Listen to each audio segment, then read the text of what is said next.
So I recently purchased this enclosed trailer here. It's an H&H single axle, 3,500 pound. It's actually a 6x10 is what it's rated, but it's also got the 2-foot nose on it. So if you go from front to back, front to the tip of the nose, it's more like 10 foot or like 10.4, something like that. So I've been for a while now, I've been wanting to put together a tool trailer. Every time I go to a job, I just in and out of the back of my truck and the bed of my truck, and I just got a mess of tools and super inefficient. I'm always missing something, and I need to get this trailer set up for efficiency. But anyway, I got a good deal on this thing, I felt like, and came with a couple blemishes, but not too bad. And I tore this thing apart the other night, and I got to thinking that I actually should have been taping it, because people might find it interesting. I'd never really gotten into the construction of an enclosed trailer before, and thought others might be interested. So when I bought this, and I wish I would have taken some before pictures, but you can kind of see here in this diamond plate, I think you can see there's kind of a crease here, and then there's also a crease here in this area. So the previous owner was backing it up too sharp and jackknifed it and actually jammed the back of their bumper into this thing. So when I got it, this was all caved in. But it didn't look too bad, and I thought it was something I could probably fix. So pretty simple, really. So this trim piece was mounted up here like this. This used self-tapping screws. Put that on, so I zipped those out, and then it was kind of held on with some silicone, and in some place it was also held by, so H&H uses this is I guess you'd call it a rivetless design. So their aluminum skins are actually taped, I guess, with a good quality 3M tape. There you go. Panels attached with the VHB bonding system. So anyway, I like that because I'm gonna put some put a logo and put some advertising on the side, and I don't have to deal with rivets, so that's nice. But in any case, so some self-tapping screws, a little bit of silicone, and then it was also stuck onto some of that 3M tape in a few places. But pop that off pretty easy, the trim piece, and then this front diamond plate was more or less loose. Put you down here a second so I can take this off.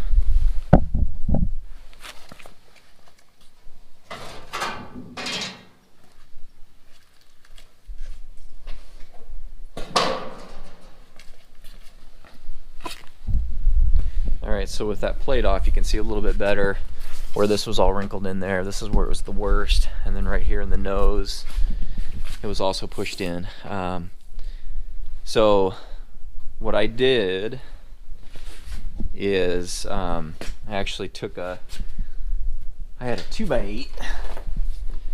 I didn't want to beat on this too hard, because I was worried. You can see that tape here where these panels are glued together, and this was pushed in. I bet it was probably pushed in 6 inches or so, and I didn't want to just beat on it and ruin the seal here. So I actually we stuck a 2x in here, and I had my son stand out here and basically put his foot against it. Actually, I had it this way, and just to reinforce both sides of the panels here, so I wouldn't bow that out.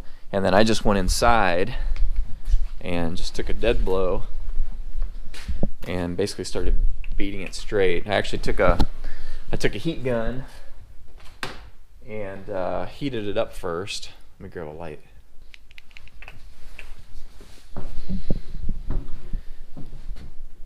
So I took a heat gun and I heated it up, and I basically was able to knock that out pretty good. So I guess just kind of for basics here. So again, I've never really torn into an enclosed trailer before, so I wasn't really sure what to find for construction. So the way H&H does this, which I assume is similar to a lot, they just use this quarter inch panel, plywood on the sides, which first I was actually thinking I'd probably replace it with 3/8 or 1/2 inch, but honestly I'm probably just going to leave it. Something I can always replace. But So that's screwed to, they use steel 1x. I think it's like 1/8 inch, 1x1 steel tubing. And so and then because this is a round nose where it's round, they just use some of this aluminum skin material, and all they do is they basically just staple it, staple to the panels. So I just used a trim tool, pop those off real easy like, and then the plywood, sorry if I'm blocking the camera there, I'm trying to hold a light. The plywood is just on there with self-tapping screws.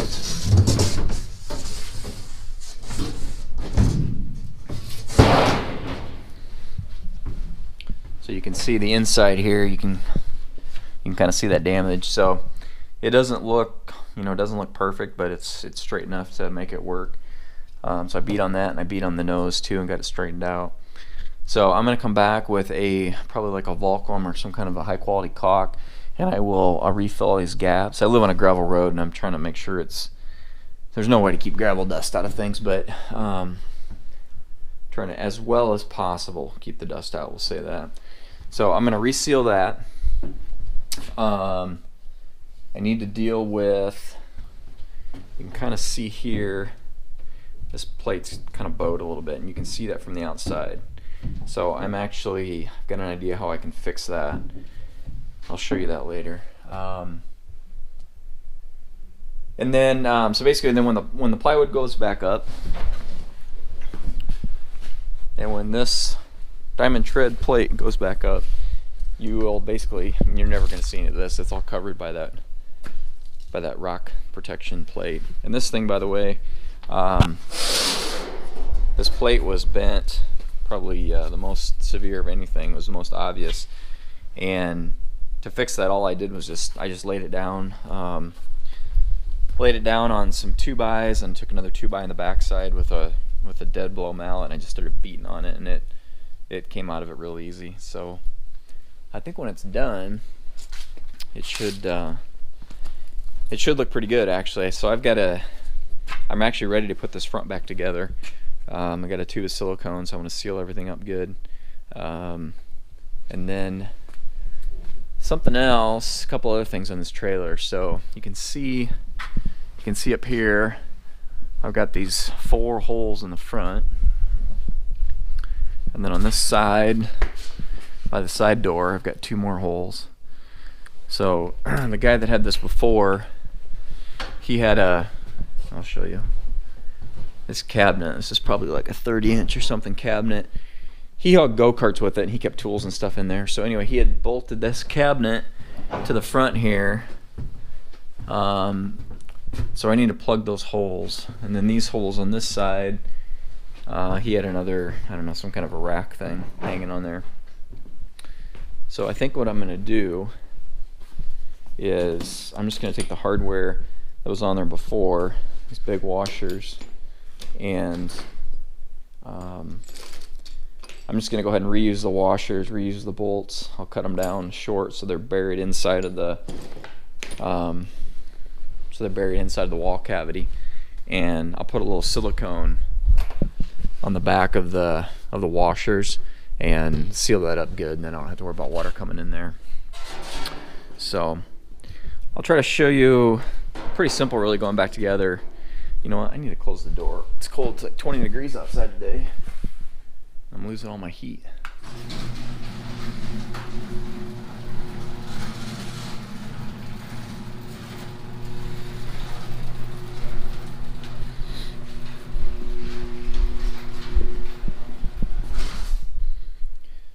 So I will try to remember to run the camera when I put that front end back together. You can kind of see the final result when that's all screwed back on and sealed back up.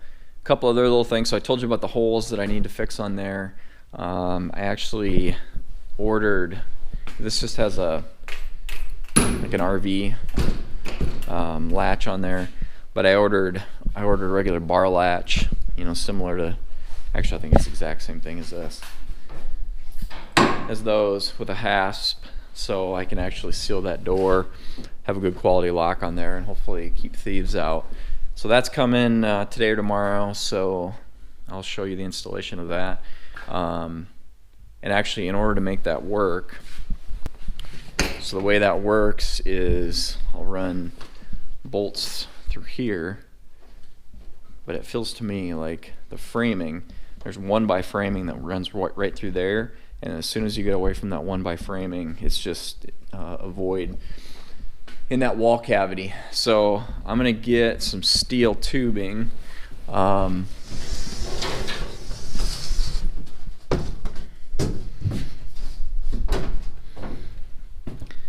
gonna get some steel tubing, either some 1x like this, or I might actually get some 2-inch wide stuff. And I'll have to pull this frame off of here, this trim, pull this panel off of here, and get access to this, and then I'll actually weld in that tubing in there so that when I put that lock in, I've got, you know, good frame structure to actually bolt it to. And then the only other thing really that I need to do is it's missing a cable. So it's got the ramp style with the garage door spring system on it. So the cable on the right side's missing, and so I found, those things are ridiculously expensive, but I found a set on eBay for like 36 bucks, I think. So those are coming too, and I think they'll be here in a couple of days. To work on getting that secured, and that way I'll have cables on both sides. And then I look forward to getting this thing set up. I'm not sure yet. I haven't worked out a plan as far as how much I'm going to do for actually shelving in here, or what style shelving I'm going to do. Part of me wants to just deck it out both sides with shelving and put all my tools in here. Part of me wants to keep the shelving toward the front and then up high so I can get my mower in here.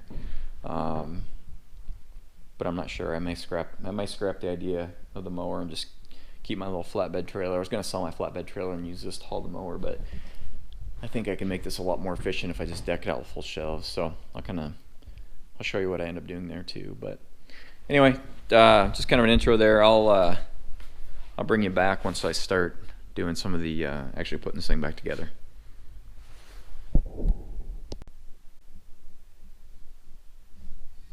Okay, so as the first step putting this thing back together, I need to get the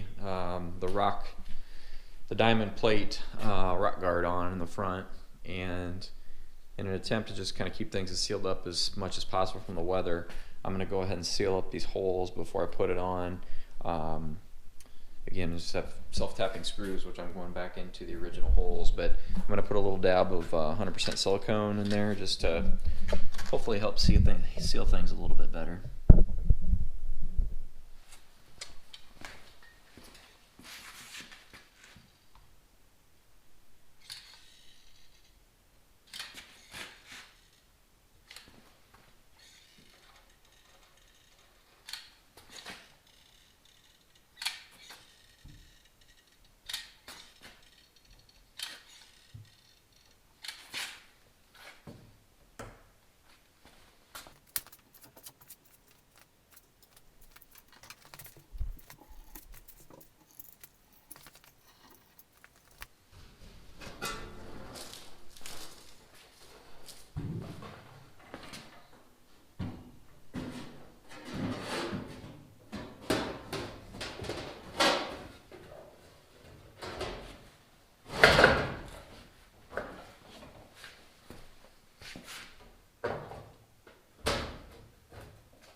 I guess I will start in the front and start working my way around.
going to come back and just kind of hand snug those, make sure that they're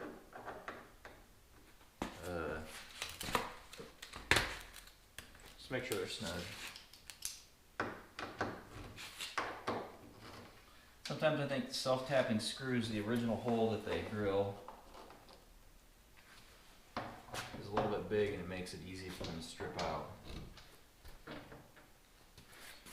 Oh shoot, actually these up here, I have to take these back out. That was dumb. That trim strip that goes across here utilizes these, so now I have to back those back out. Forgot.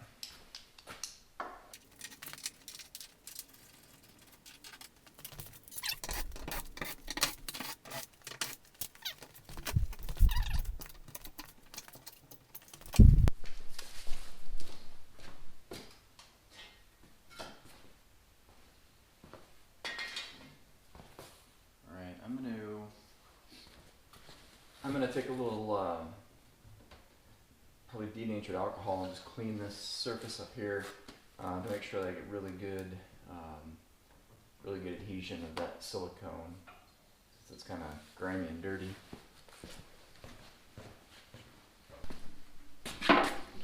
Using painter's alcohol, which basically I think is the same as denatured alcohol.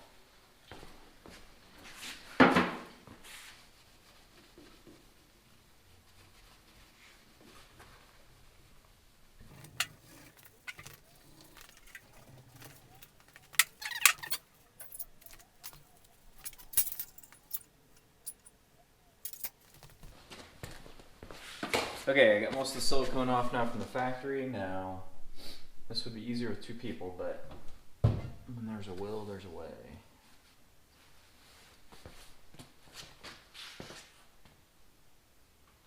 Not sure if I should start in the front or the sides. I guess I'll start in the front.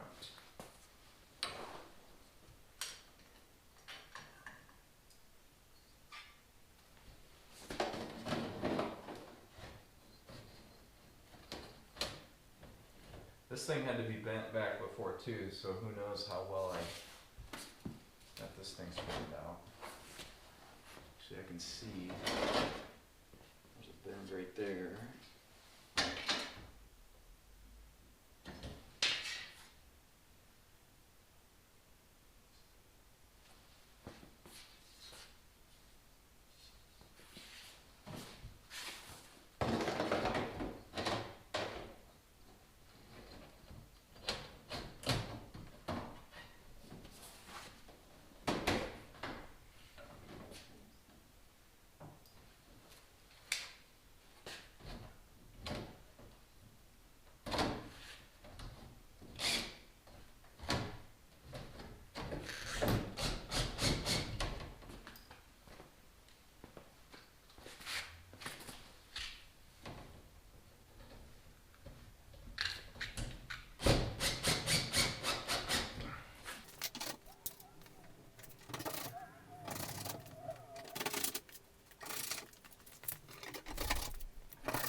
Pretty happy with that result. And again, I wish I would have taken some before pictures because that little dimple was much worse. This side over here actually lined up pretty well. Looking at this gap along the trim here. This side over here, I don't like that gap. And I can probably either tweak that. I can probably tweak the trim in here to meet that. Probably what I'll do, just give it some soft blows. The other thing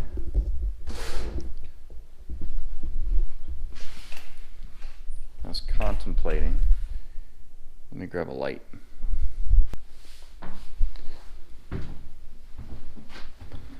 The other thing that I was thinking about doing, this side here,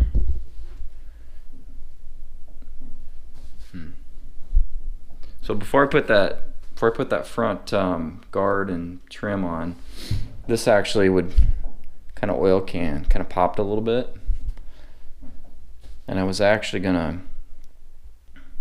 I was gonna weld a little brace in here with some outside pressure to keep that pushed out, but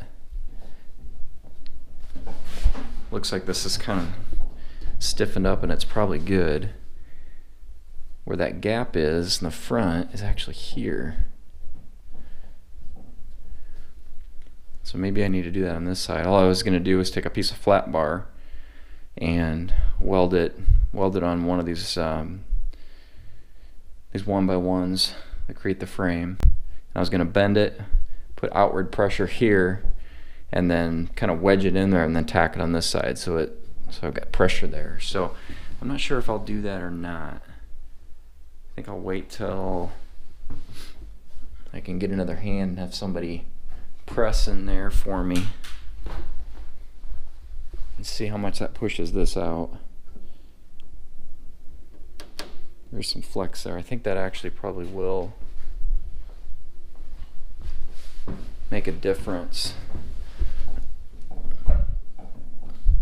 Yeah, I think I will do that. I don't really want to just, because that trim's pretty straight. I don't want to just smash the trim in. I'd rather have the trim be straight.